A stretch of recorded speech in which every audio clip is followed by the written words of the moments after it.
ahí estoy activando, ahí está. Bueno, no los veo porque no tienen la cámara, pero vamos a intentar con lo que tenemos dar lo que podemos, ¿sí? Les pido disculpas por ayer, igual sé que Silvia avisó cuando habían preguntado de alumnos, de centro de estudiantes, porque no me pude conectar por todo el problema que hubo, bueno, ayer en la sede del Ministerio Tutelar de la Asesoría donde trabajamos. Así que bueno, vamos a tratar de ver el tema que nos tocaba, que era inventario, avalúo y el tema de la administración de los bienes del sucesorio, ¿sí? El tema es el siguiente. Quería ver si ya cómo iban con el tema de, ¿ya vieron administración provisional o más o menos el trámite sucesorio? Creo que no. La semana pasada tuvimos clases, si no me equivoco, un día solo. Ah, bien. Antes Y que me esta olvide... semana es la primera. Ahí está, ¿qué? Perdón, te corté. No, que esta semana también es la primera clase. Bien, bien, perfecto. Bueno, esto les quería decir, antes que me olvide, que el jueves, mañana, que está programada la clase de Zoom con la doctora Krebs, que me avisó que no va a haber y que les va a subir después de dónde tienen que leer o la clase, ¿sí?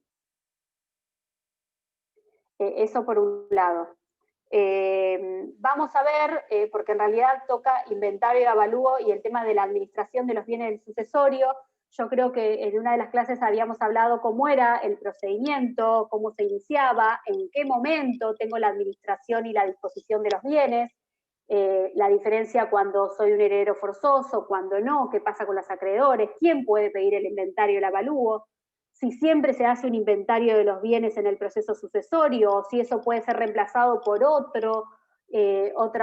por otro medio, ¿sí? Como por ejemplo la denuncia simple de los bienes que integran el acervo sucesorio, si es necesario en el mismo momento que yo inicio el sucesorio denunciar o hacer el inventario, o cuándo lo tengo que hacer, ¿sí?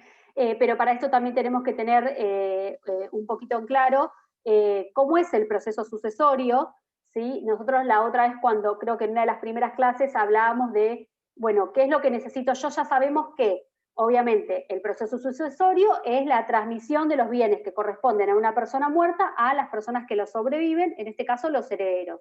Obviamente siempre teniendo en cuenta la diferencia entre los herederos forzosos y los colaterales, ¿sí? Quiénes van a heredar y lo de las legítimas que tiene cada uno. Independientemente de eso, tenemos que obviamente lo van a tener en cuenta, tenemos un proceso sucesorio que se inicia a partir de un hecho natural, como es la muerte de una persona, y habíamos adelantado la otra vez qué era lo que yo necesitaba. Me entran las llamadas, perdón. Entonces, decíamos, ¿se acuerdan? Vamos a hacerla un poco más interactiva esta, ya que no tienen lo del proceso. ¿Se acuerdan qué era lo que necesitaba yo? Obviamente ya adelanté la muerte de una persona, que la acredito con el certificado de función. Ahora, si ustedes son abogados, en el ejercicio, ¿qué es lo que van a tener que hacer? Viene la señora, viene un hijo a iniciar la sucesión de su papá o de su cónyuge. ¿Qué es lo primero que ya sabemos que vamos a tener que pedirles?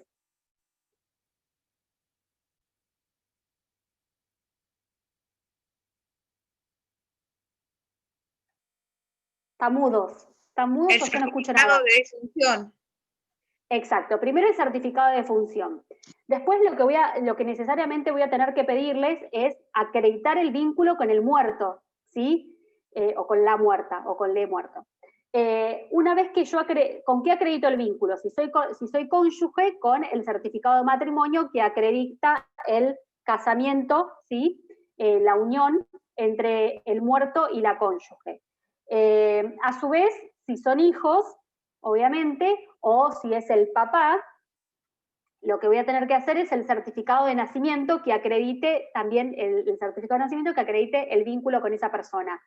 Otra de las opciones es, si no tengo el certificado, incluso se acepta también, ¿se acuerdan? O ahí alguno que se ha casado, pero la libreta de familia, que en las libretas de familia surge el casamiento y además los hijos nacidos de ese matrimonio.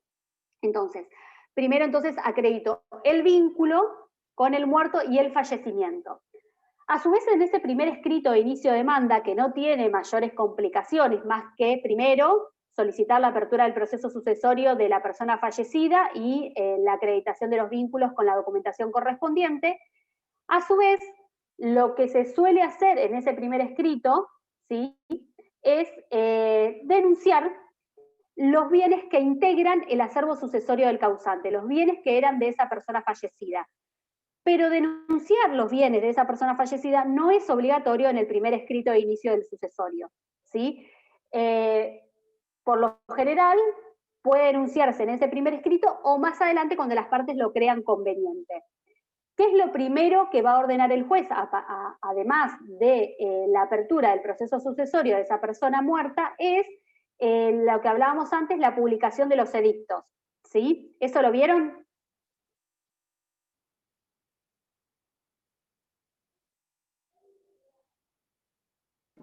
¿O se acuerdan?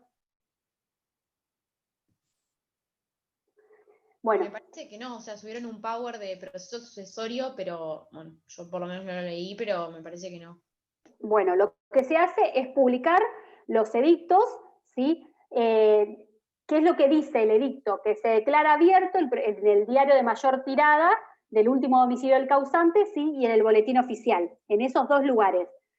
¿Para qué es la publicación de los edictos? Para dar a conocer, ¿sí?, la apertura del proceso sucesorio de esa persona. ¿Y para qué quiero darlo a conocer? Para que los terceros o los demás herederos que se crean con derecho en esa sucesión se presenten a hacer valer esos derechos, ¿sí? Entonces, lo que trato es de dar a conocer, además de la publicación de los edictos, ¿sí?, lo que va a ordenar el juez es el libramiento. ¿Se acuerdan que cuando vimos, o por ahí vimos el tema de los testamentos, dijimos que también una de las cosas que va a ordenar el juez en el primer auto de apertura del proceso sucesorio es el libramiento de oficios al registro de testamentos, porque nosotros teníamos dos tipos de testamentos. Teníamos un testamento por acto público, un testamento por el testamento hológrafo. El testamento hológrafo no es inscripto en el registro de testamentos, por lo tanto, en ese oficio que ordena el juez que se libre, lo que me va a decir es si existe algún testamento por acto público, es decir, algún testamento efectuado por el causante, ¿sí?, con escribano. A su vez, también lo que me va a ordenar el juez es el libramiento de un oficio al registro de juicios universales, ¿sí? Hay un registro, como el registro de testamentos, un registro de juicios, de todos los juicios que son universales, donde se registran, valga la redundancia, ¿sí?, la iniciación de ese proceso y donde tramita. Ahora, ahí yo voy a escribir que se inició el proceso sucesorio de Martín Pérez, ¿sí? Pero ese registro de juicios universales es provincial, ¿sí? O sea, en principio el juez competente de la sucesión es el juez del último domicilio del causante, lo cual, en principio, se entiende que debe inscribirse ahí.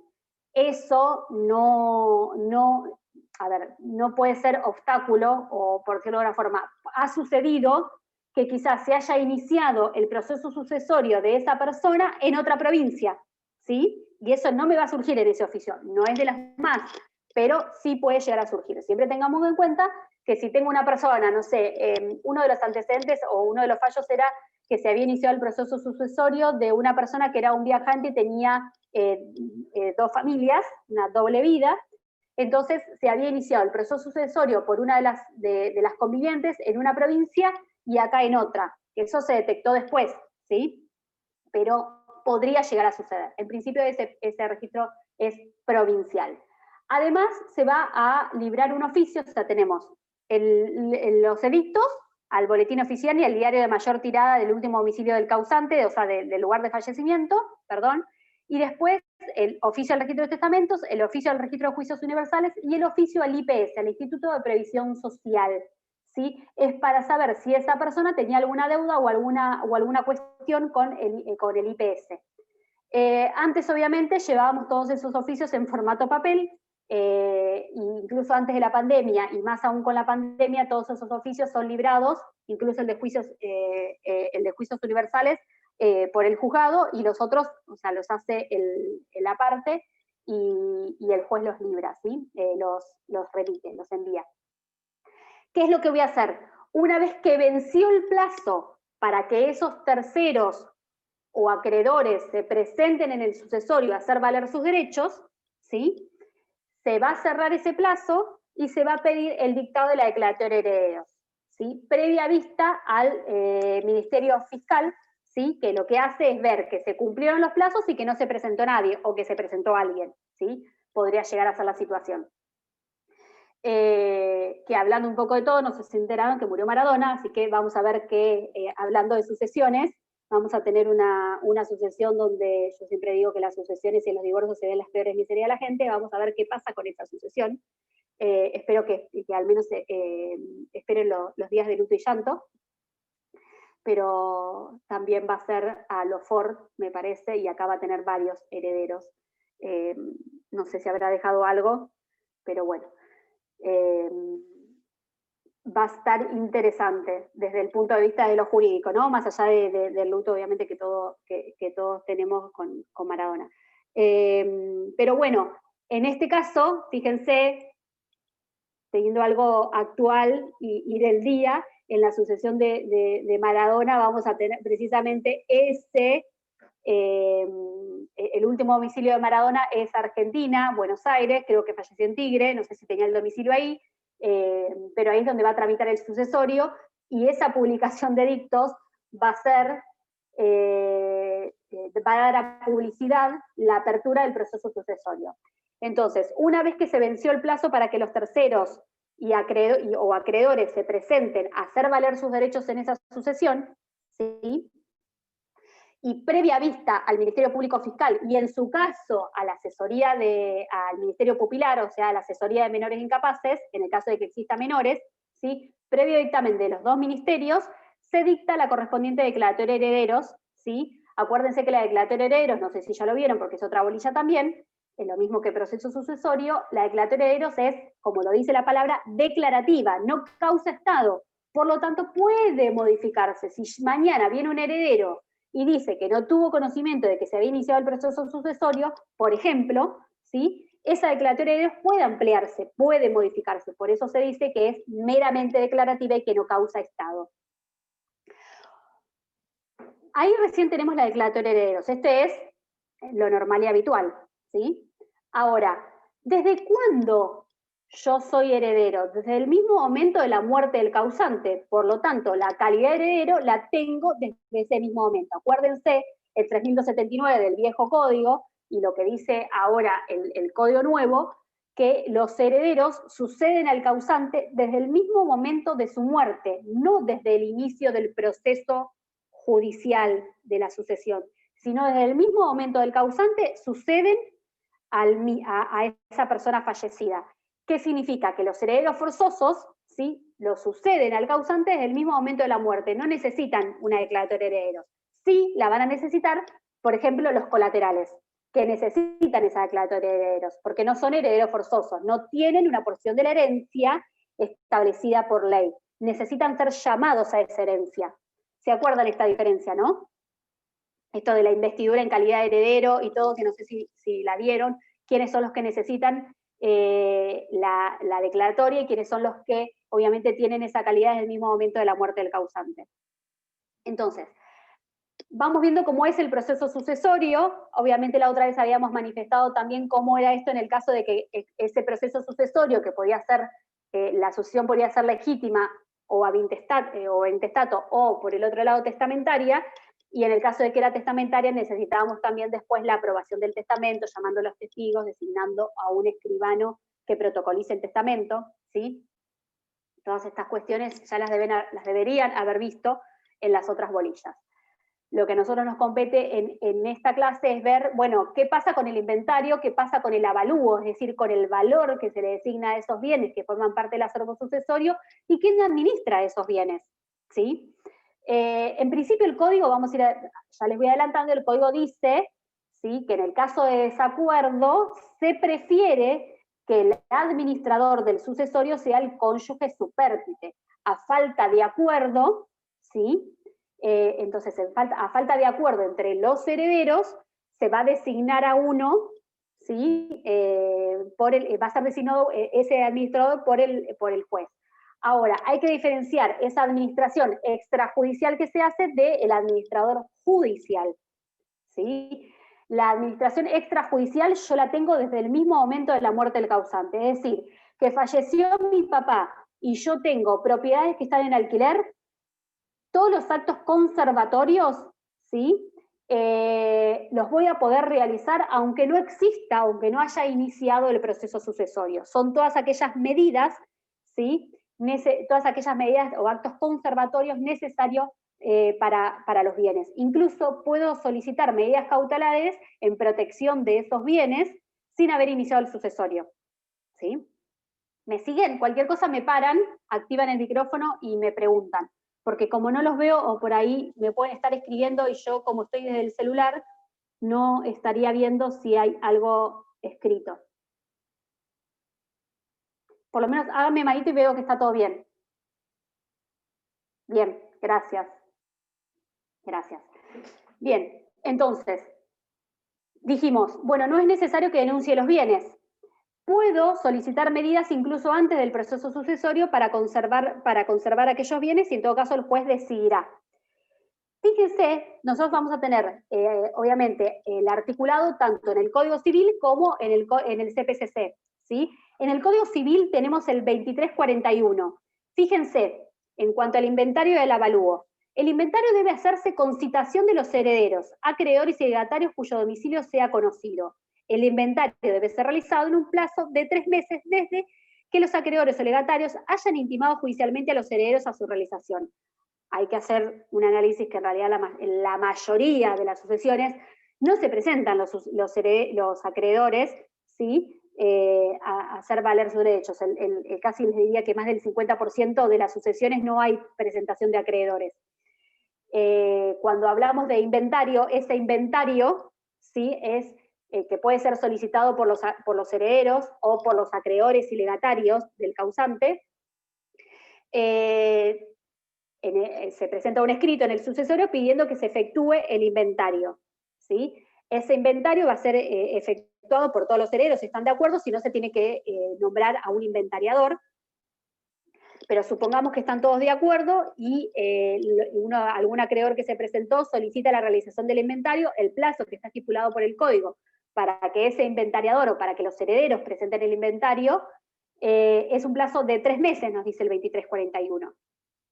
Ahora, digo, si no existe acreedores, no hay legatarios y tenemos una cónyuge supérstite y 2 hijos que se presentan a hacer valer los derechos de su cónyuge y del padre fallecido, ¿cómo voy a reemplazar o cómo es lo que normalmente vemos en las sucesiones? La denuncia de los bienes. ¿Cómo denuncio los bienes? En un escrito, ya sea en el escrito de inicio o en un escrito posterior, ¿sí? Que incluso puede ser después de la declaratoria de herederos, presento un escrito donde digo que denuncio los bienes que integran el acervo sucesorio.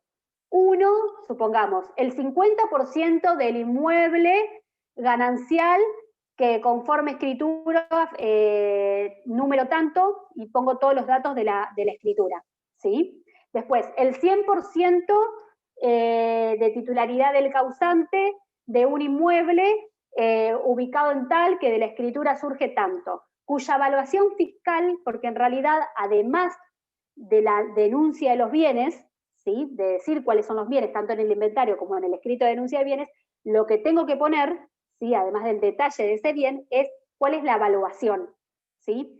La evaluación va a ser la evaluación fiscal.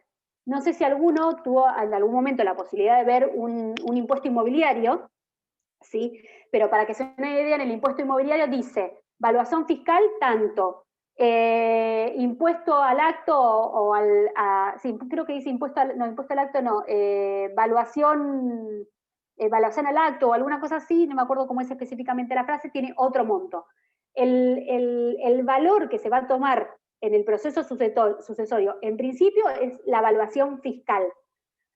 Hoy están un poco desactualizadas. Hubo un tiempo les diría hace unos 6 o 7 años, que había mucha diferencia entre la evaluación en el mercado y la evaluación fiscal. La evaluación en el mercado es lo que a mí me sale y lo que me tasan en una inmobiliaria, por ejemplo. La evaluación fiscal era lo que figuraba en el impuesto inmobiliario. Hubo un tiempo, hará unos 6 o 7 años atrás, que, por ejemplo, la evaluación fiscal estaba muy desactualizada. Entonces, yo tenía una evaluación fiscal de de 10.000 pesos, porque las evaluaciones son en pesos, las evaluaciones fiscales. Tenía una evaluación de 10.000 pesos y una evaluación en el mercado era lo mismo, pero en dólares, 10.000 dólares. En los últimos años se fue actualizando esa evaluación fiscal y se fue equiparando a la evaluación en el mercado. ¿Para qué me sirve esa evaluación fiscal? ¿Sí? Es para saber cuál es primero es la base imponible para el cálculo de los gastos, tanto de la tasa como de la sobretasa. ¿Se acuerdan que la otra vez hablábamos cuál era el valor de la tasa y la sobretasa y la importancia de las sucesiones del pago de la tasa y la sobretasa para los honorarios? No sé si lo habíamos hablado con ustedes. ¿No? Yo trabajo en una gestoría y hacemos declaratorias de herederos. Bueno, ¿se escucha ahí? Sí, te escucho perfecta. Y no, que decía que se paga el 2 por 1000 de la evaluación fiscal del año en curso. Eso es. Exacto. La tasa y la sobretasa. Yo siempre digo lo mismo, porque muchos me dicen, a mí familia y sucesiones no me gusta, y sucesiones se solía, nunca me voy a meter, pero tanto los divorcios como las sucesiones son uno de los pocos procesos judiciales que aseguran el cobro y la percepción de los honorarios al abogado. Primero, ¿por qué?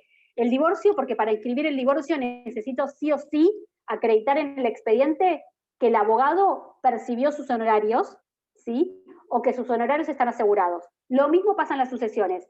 Para que el juez me ordene el libramiento del oficio de inscripción de los bienes del muerto a los herederos, necesito como abogado presentar un escrito donde diga que los herederos me pagaron mis honorarios o que mis honorarios están asegurados. Entonces son uno de los pocos procesos judiciales que de alguna manera, tarde o temprano, los honorarios del abogado se van a cobrar. Así que les puedo asegurar que va a ser uno de los pocos procesos o de los primeros procesos que van a recibir y que tienen que recibir y que asegura el cobro. Como decía la compañera, el valor de los bienes, ¿sí? La evaluación fiscal de esos bienes, me va a servir a mí, no solamente para el cálculo de los honorarios, sino además para, va a ser el monto sobre el cual yo voy a sacar lo que tengo que pagar en esa sucesión. ¿Qué es lo que tengo que pagar? La famosa tasa y sobretasa. Y como bien decía la compañera, el valor de la tasa es el 2,2% de la evaluación fiscal. Supongamos que yo tengo un bien que sale 10 pesos, ¿sí? Supongamos, acuérdense que los abogados y las matemáticas no nos llevamos bien, así que si alguno tiene la calculadora ahí, lo saca ustedes, pero el valor de la tasa es el 2,2% de la evaluación fiscal. Si tengo un único bien, va a ser sobre ese bien, la evaluación fiscal, el 2,2%. Si tengo varios bienes, será la suma de las valuaciones fiscales, ¿sí? Entonces, el 2,2% va a ser el valor de la tasa. Y la sobretasa es el 10% del monto que me dio la tasa. Supongamos, no tengo calculadora, pero el 2,2% de 10, eso me va a dar, sobre lo que me da eso, voy a sacar la sobretasa, que es el 10%. Si me dio la tasa, me dio 10, el 10%, o sea, 0,10, va a ser la sobretasa. ¿Me siguen? Bien. Entonces, sobre eso, también sobre el valor total de los bienes, ¿sí? Se van a calcular los honorarios del abogado, que por lo general están regulando entre un 10 y un 12% sobre esa evaluación, sobre ese total de evaluación.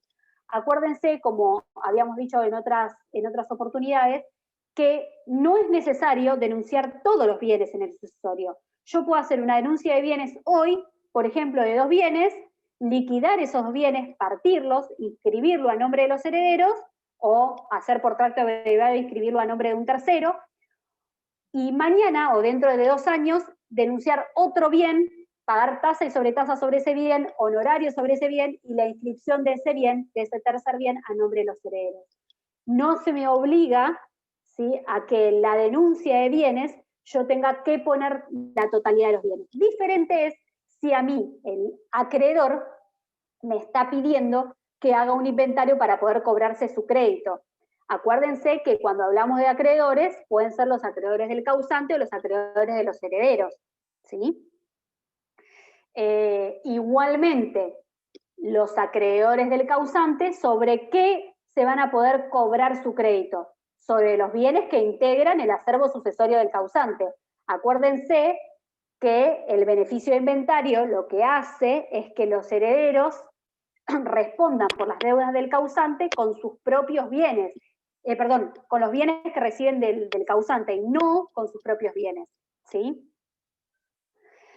Entonces, voy a tener la denuncia de bienes o el inventario.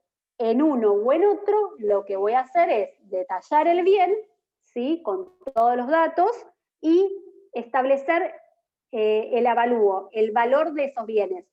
Supongamos, por ejemplo, y me ha pasado que en una sucesión donde teníamos una licencia de taxi.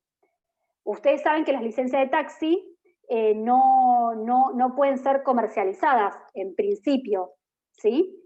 Entonces, ¿de dónde saco la evaluación fiscal? La evaluación fiscal, no la tengo, la evaluación fiscal de ese bien, de esa licencia de taxi que sabemos que en el mercado tienen un valor incluso casi como el valor de una propiedad, ¿sí? Entonces, ¿qué puedo hacer ahí? ¿Qué se les ocurre? Tengo 3 licencias de taxi. ¿Cómo pruebo el valor o cómo establezco el valor de esa licencia de taxi? En principio, ¿sí?, si todos los herederos son mayores y capaces y están de acuerdo, puede establecer una evaluación, un avalúo, ¿sí?, un valor a esa licencia de taxi. Nosotros teníamos una sucesión que cada uno de los herederos, eran 2 herederas, la cónyuge supérstite y la hija, y lo que se había hecho, se había buscado en el diario, ¿sí?, en los avisos clasificados, que salía, y en Mercado Libre, en Internet, el valor de las licencias de taxi, ¿sí?, en Mar del Plata. Entonces se había presentado como prueba diferentes anuncios, y entre los diferentes anuncios había uno, no me acuerdo, pero por decirles ahora, $15.000, $20.000, la licencia de taxi. Bueno, había diferentes, y entre los 3 o 4 presupuestos o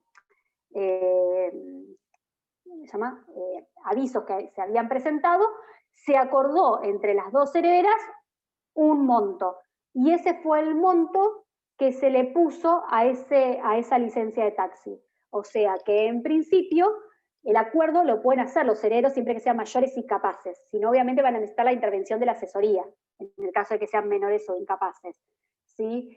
Nosotros como asesoría lo que solemos hacer, por ejemplo, es solicitar una evaluación. Piensen, por ejemplo, en un auto, para establecer la evaluación de un auto de cualquier modelo o año, lo que se pide es una evaluación, una tasación, por ejemplo, por una concesionaria de autos, ¿sí? Lo mismo con un inmueble. Supongamos que quieren establecer otro monto. Entonces, porque una cosa es el monto que voy a tener en cuenta para la evaluación, para el pago de la tasa y la sobretasa, para calcular la tasa y la sobretasa. Y otra cosa, supongamos que yo tengo una licencia de taxi y que no la queremos inscribir a nombre de los 2 y únicos herederos. Lo que queremos hacer, porque incluso creo que las licencias de taxi pueden ser a nombre de una sola persona. Entonces, lo que queremos hacer es venderla.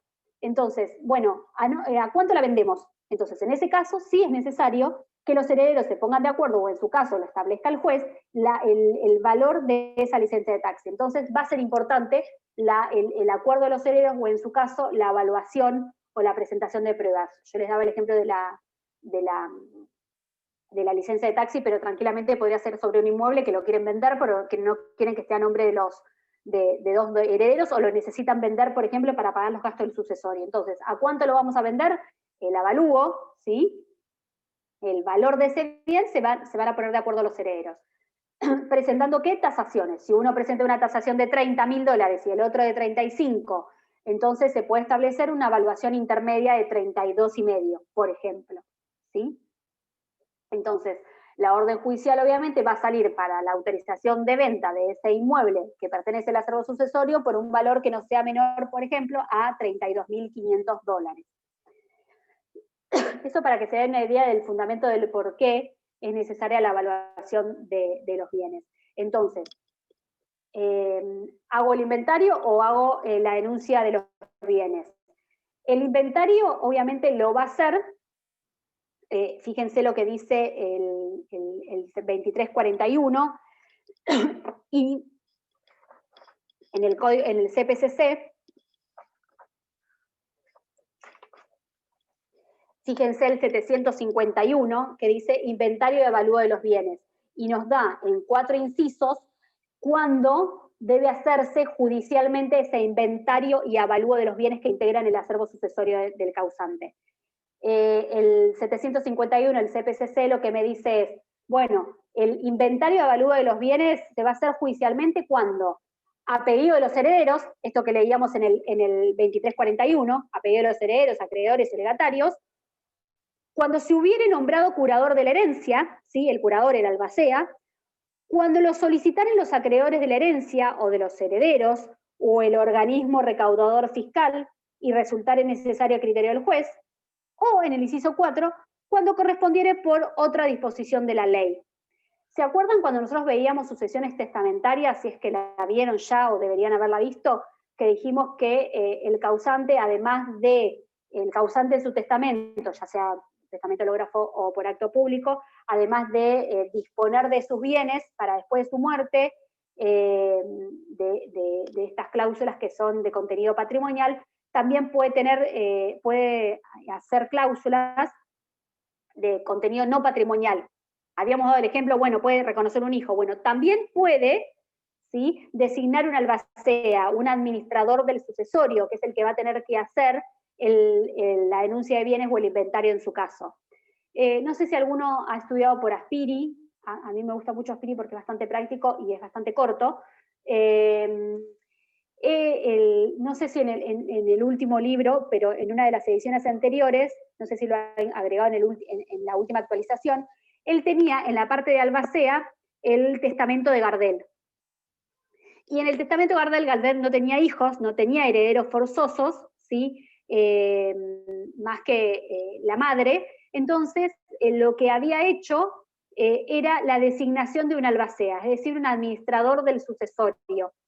Hay una copia, porque el testamento de Gardel era hológrafo de puño y letra de él, y ahí la única cláusula que había puesto es que designaba como albacea a quien era su amiga y su persona de confianza, para que administre los bienes de su sucesión, ¿sí?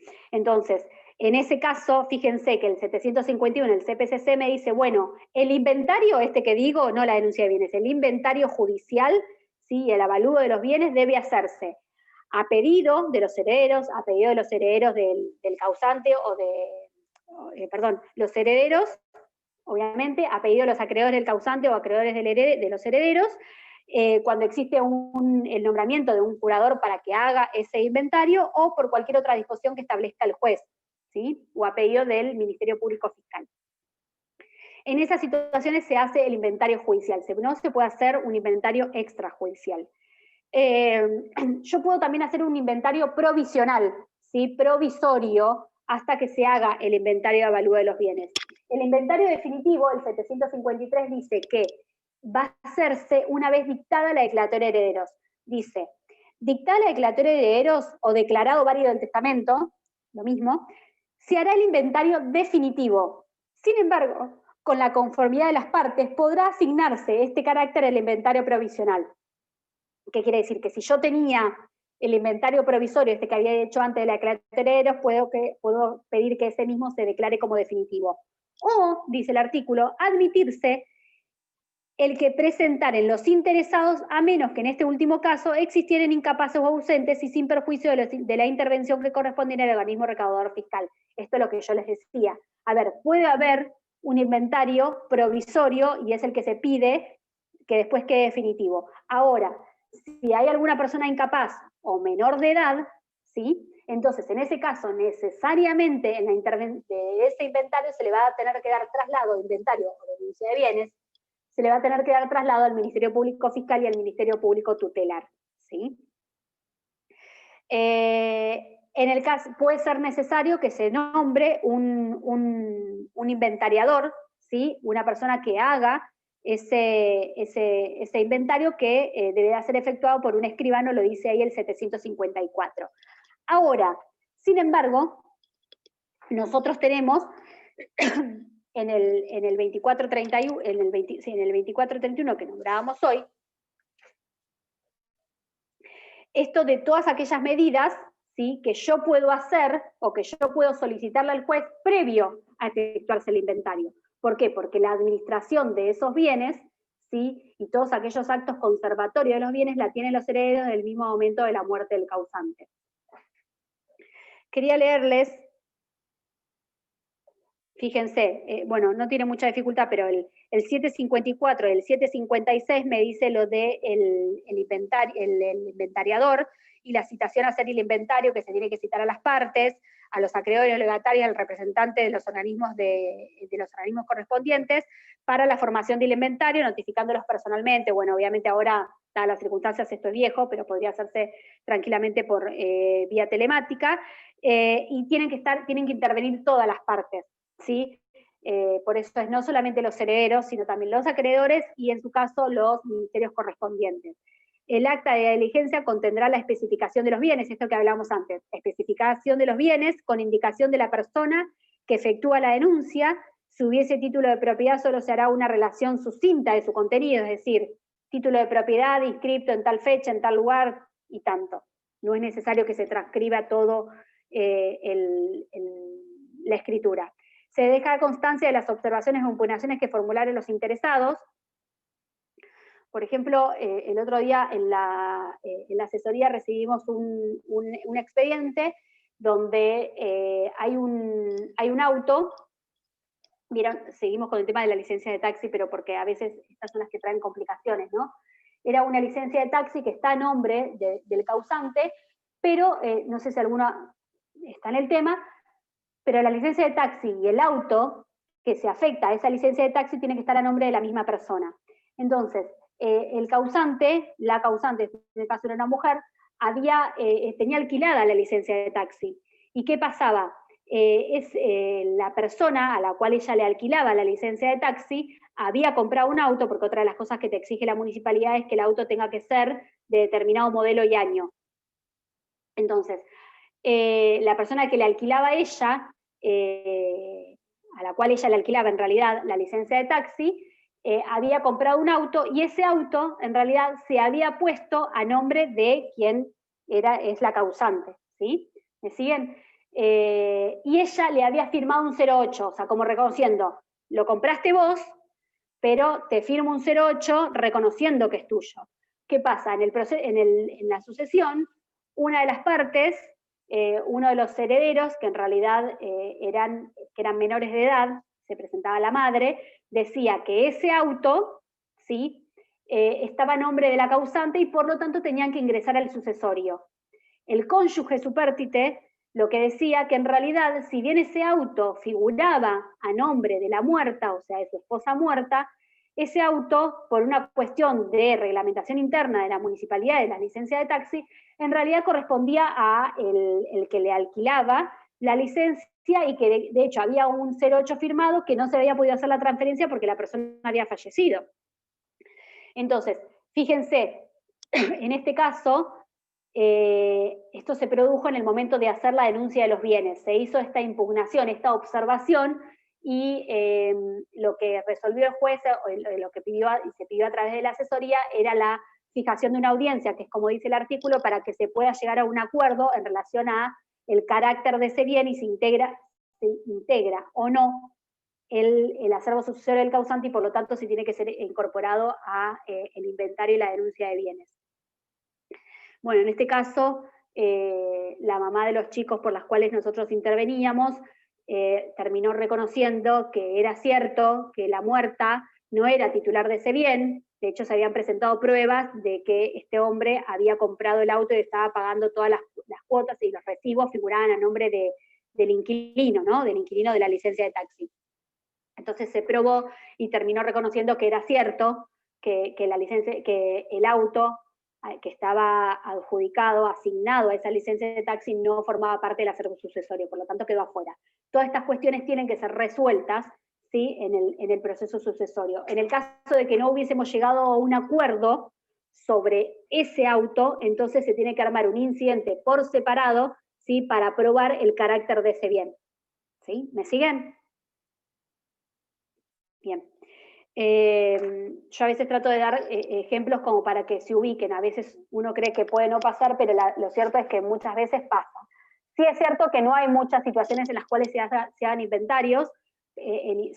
Por lo general se utiliza la denuncia de bienes, ¿sí? Y lo que uno conoce como la declaración jurada de bienes, que es una planilla donde uno denuncia el bien, pone la evaluación y automáticamente abajo te calcula lo que hay que pagar de tasa y sobretasa, ¿sí? Alguno que haga procuración o que trabaje en un estudio, por ahí está más empapado con el tema. Entonces, la bolilla acá, no me acuerdo qué bolilla es, creo que es la 9 o la 10, lo que me dice es, bueno, esto del inventario, el avalúo y la denuncia de los bienes. Las impugnaciones, un ejemplo es esto, las impugnaciones que se pueden hacer respecto a los bienes. En el caso de que no se pongan de acuerdo, deberá hacerse por incidente por separado, ¿sí?, para poder seguirse con otros. La administración judicial, la designación del administrador judicial la tienen que hacer todos los herederos, tienen que estar de acuerdo en quién designan como administrador del sucesorio, salvo que el causante en un testamento haya designado administrador o curador o albacea, que es el administrador del sucesorio. ¿Sí? En ese caso nos sacaríamos el problema de designar un administrador.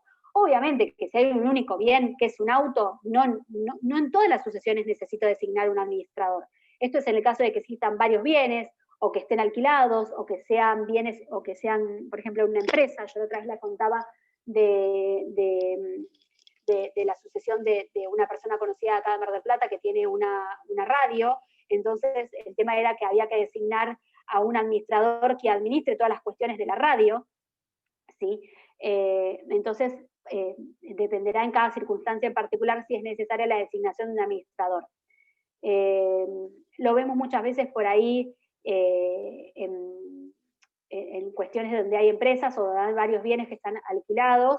Entonces ahí es necesaria la designación de un administrador, y ese administrador tiene derecho a percibir una remuneración y tiene que rendir cuentas de esa administración al sucesorio. Y esa rendición de cuentas se le da traslado a los otros herederos para que hagan las impugnaciones a las observaciones o soliciten las explicaciones que sean necesarias. Por eso, cuando en la bolilla les dice el tema de los actos el tema de la remuneración y los gastos y la designación, se refiere a que la obligación de presentar la rendición de cuentas en los plazos que se estipulen y el traslado a los restantes herederos para que en su caso puedan solicitar las explicaciones, o hasta se puede pedir la remoción de ese administrador, ¿sí? Ahora, ¿esa administración es necesario que recaiga en una sola persona? No, pueden ser varios los administradores, ¿sí? Puede ser que sea una administración conjunta y que se complementen las administraciones en las tareas de cada uno. Ese administrador además lo que va a tener que solicitar todas aquellas medidas que sean necesarias, ¿sí?, para el normal funcionamiento o la disposición o la conservación de esos bienes, ¿sí? Es necesaria la conformidad de todos los herederos, en lo contrario, si no, tendrá que decidir el juez. No sé si me estoy olvidando de algo, estoy tratando de ver el programa acá que dice los derechos y los deberes. Obviamente que los derechos el administrador, el albacea, puede realizar todos los actos que sean necesarios para la conservación de los mismos, por ejemplo, renovar los contratos de locación. Y uno de los derechos que tiene esto que decíamos antes, la posibilidad de solicitar una remuneración por el trabajo realizado y además un anticipo de gastos, por ejemplo, ¿sí? Supongamos, tengo que renovar todos los contratos de locación, necesito contratar una escribanía o una inmobiliaria, necesito anticipo para gastos, también lo puede solicitar en el expediente. Puede ser removido, pueden solicitar todas las medidas que sean urgentes, por esto que decíamos antes, para la conservación de los bienes. Supongamos que uno de los inmuebles fue usurpado u ocupado y necesita iniciar, por ejemplo, un proceso de desalojo. Bueno, todas estas medidas urgentes las puede iniciar el administrador de la sucesión, estas son todas las funciones. Además de, por ejemplo, solicitar o iniciar todas las acciones que sean necesarias para el cobro de los créditos y acciones judiciales, bueno, esto que decíamos antes, el ejemplo de, por ejemplo, iniciar un desalojo, o por ejemplo, iniciar un proceso de escrituración, porque, no sé, el causante había firmado un boleto de compraventa, pero nunca escrituró, y la parte vendedora no falleció, entonces necesita sí o sí iniciar un proceso de escrituración. Bueno, todo esto son las tareas que va a efectuar el administrador del sucesorio. Además, también va a tener que, en su caso, una vez que se haga el inventario y el avalúo, en el momento de la partición y adjudicación de los bienes, pagar las deudas primero y los legados. Acuérdense que previo a la partición y adjudicación de los bienes a nombre de los herederos, hay que pagar las deudas y los legados que tenía esa persona, ¿sí?, el causante, a su fallecimiento. Después está la posibilidad, estoy leyendo acá que dice designación de administrador provisional, dice ¿cómo se llama?, el programa. Esa designación, porque yo tengo la administración judicial, ¿sí?, o la administración definitiva, que es una vez que se dicta la declaratoria de herederos, pero puede suceder que yo necesite, desde el momento de la muerte del causante, la designación de un administrador del sucesorio. Esa administración va a ser provisoria y va a tener las mismas obligaciones, obviamente, que de presentar y rendir cuentas. En su caso, si recibe, por ejemplo, de alquileres de inmuebles, se abrirá una cuenta judicial para que deposite los inquilinos o el administrador el dinero que reciba en una cuenta de la sucesión. No sé si hasta acá tienen alguna duda.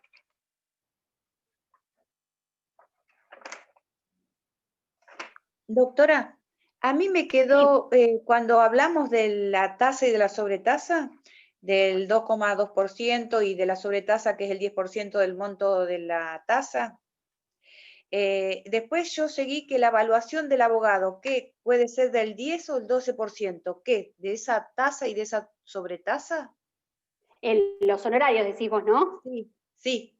Exacto. Sí. En realidad, la ley de honorarios, la ley de honorarios del abogado dice que en las sucesiones se tiene que establecer entre el 8 y el 25%, ¿sí?, de la evaluación fiscal del inmueble, no de la tasa y sobretasa, del inmueble o la suma del valor de los inmuebles. Exacto, de los bienes. Es sobre el valor de los bienes. Si es un único bien, en realidad tenemos un bien que sale 10.000 pesos, ¿sí? Sobre esos 10.000 pesos se va a calcular, el juez va a regular un porcentaje entre el 8 y el 25. Es lo que dice la ley de honorarios. La realidad y en la práctica pasa que por lo general regulan entre un 10 y un 12% como mucho, ¿sí?, sobre la evaluación fiscal. Ahora, si los herederos se pusieron de acuerdo en dividir sobre la evaluación en el mercado, ¿sí?, el monto sobre el cual se van a regular los honorarios tendrá que hacerse sobre esa evaluación en el mercado y no sobre la evaluación fiscal, ¿sí? Porque obviamente es diferente, por esto que decíamos antes. Si bien hoy más o menos está equiparado la evaluación fiscal de la evaluación en el mercado, lo cierto es que sigue habiendo diferencias. No es lo mismo. Ustedes van a ver que en el impuesto inmobiliario igual no aparece en dólares, aparece en pesos, ¿sí? Suele suceder, y en realidad lo cierto es que se hace, más que nada por esto de este desajuste en las regulaciones de los honorarios, es que, por ejemplo, ustedes tienen la posibilidad de decir, mira, a su cliente, el juez lo más probable que a mí me regule entre un 10 y un 12% del valor total de los bienes que integran el acervo sucesorio. Yo, como abogado, te digo que te voy a cobrar el 20%, por ejemplo. Entonces, Lo que me regula el juez va a ser por judicialmente, pero después, aparte, te voy a cobrar la diferencia hasta llegar a un 20%. ¿Se entiende? Obviamente, no es lo ideal, pero es lo que suele pasar. O a veces, lo que suelen hacer, y lamentable, lo digo aunque estemos grabando, no tengo ningún problema, pero son diferentes cosas que uno ve en las sucesiones, es que muchas veces piden para pagar menos, porque vos pensás que de lo que a mí me regulan de honorario yo tengo que pagar aportes e ingresos brutos. Entonces, ¿qué es lo que uno suele ver? Es que acuerdan que le piden al juez que regule el mínimo de honorarios, o sea, un 8%. Entonces yo voy a pagar aportes e ingresos brutos por un 8%, pero después por afuera le cobro un 20%. ¿Se entiende? O sea, eso suele pasar también. Pero lo bueno es que para que después que se parten y se adjudican los bienes a nombre de los herederos, el juez para ordenar en realidad el oficio al registro, por ejemplo, de la propiedad inmueble o al registro de la propiedad automotor, me pide que yo presente un escrito, esto es obligatorio, yo como abogado tengo que presentar un escrito que digo, que se acredita el pago de la tasa y la sobretasa. Además, denuncio o hago saber que percibí la totalidad de mis honorarios regulados o los honorarios convenidos, porque uno puede hacer convenio de honorarios, no está mal que uno haga convenio de honorarios, y acompaño el comprobante del pago de los aportes e ingresos brutos. Por lo tanto, habiendo acreditado todo eso, solicito el libre oficio al registro que corresponda a los fines de inscribir ese bien a nombre de los herederos, ¿sí? Recién ahí, una vez que yo acredito con todo esto, con la boleta del pago de los aportes, la boleta del pago de la tasa y la sobretasa y de los ingresos brutos, recién ahí el juez me libra el oficio del testimonio de inscripción. Por eso digo que las sucesiones, tarde o temprano, los herederos van a querer inscribir ese bien. O supongamos que muchas veces pasa que no tienen la plata y lo que se pide, o otra de las opciones que se suele hacer, es pedir lo que se llama el tracto abreviado. ¿Qué es tracto abreviado? Ustedes lo habrán escuchado nombrar. Es, yo tengo un bien, ¿sí?, en la sucesión, y la verdad es que no me interesa inscribirlo a mi nombre. Se lo quiero vender a un tercero. En principio, el objeto de la sucesión es que ese bien sea inscrito a nombre de los herederos, pero por una cuestión de practicidad, se lo queremos vender a un tercero. Entonces, lo que hace el juez es ordenar la inscripción por tracto abreviado. Se le solicita al juez que ese inmueble, en vez de inscribírselo a nombre de los herederos, se lo inscriba a nombre de un tercero comprador adquirente de ese inmueble, ¿sí? O de ese mueble registrable, por ejemplo, puede ser un auto. Pasa muchas veces con los autos, ¿sí? Que en vez de inscribir un auto a nombre de los 3 herederos, o 2 herederos, 5 o 10 herederos, les conviene venderlo, ¿sí? Entonces se pide directamente que se inscriba a nombre del tercero. Me salto a los herederos y voy al tercero adquirente, ¿sí? Esa sería otra opción que se suele utilizar. Hasta ahí creo que venimos bien. Sí, perdón. ¿Me dices algo, Alicia? No, gracias, le decía. Bien. Creo que hasta ahí estaríamos con ahí el tema de el inventario, evalúo y la administración. Léanlo esto del código, del CPCC y del Código Civil. No se enrosquen con otras cosas, porque ahí tienen todas las opciones. Sí reconozco que obviamente para estas cuestiones tienen que saber o por ahí tener en claro, fíjense que en el Código Civil hay una parte de los artículos que habla de la administración provisional, esta que nosotros decíamos antes, que puede ser en cualquier momento, y después la administración definitiva y la posibilidad de designar a un tercero, a un inventariador para que haga el testamento y la posibilidad de designar a un tercero para que sea administrador del sucesorio, ¿sí? Que en principio el administrador del sucesorio se considera como el más adecuado, lo dice el código, al cónyuge supérstite. Y si no, a quien todos los herederos se pongan de acuerdo y designen. En el caso de que no haya acuerdo o que haya menores o incapaces, lo resuelve el juez previa intervención de los organismos correspondientes. Por ejemplo, el organismo tutelar, la asesoría de menores o incapaces. Bueno, creo que no hay, después lo de la albacea, hay otra bolilla que es albacea, así que lo vamos a ver después, que no sé, estoy tratando de ver a ver si la tengo por acá, pero hay otra bolilla que es albacea, no la veo, pero bueno, está, sé que está, pago de los legados, bueno, ahí creo que está.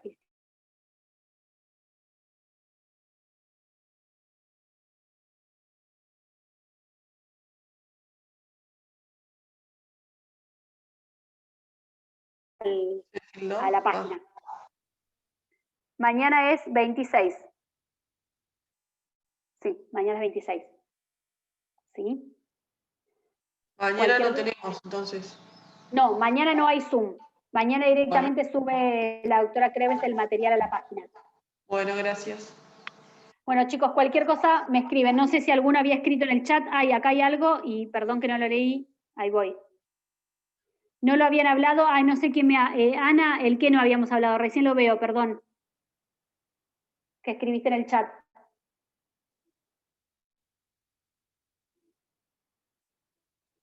Bueno, no sé. Ah, ya está. Bueno, listo. Listo. Perdón que lo vi recién ahora porque estoy del teléfono. Bueno, les mando un saludo y nos vemos el 30, que creo que tenemos trabajo práctico con la doctora Fernández. Les mando un saludo. Chau, chicos. Chao, nos vemos. Chao, gracias. Hasta pronto. Gracias. Chau, chau.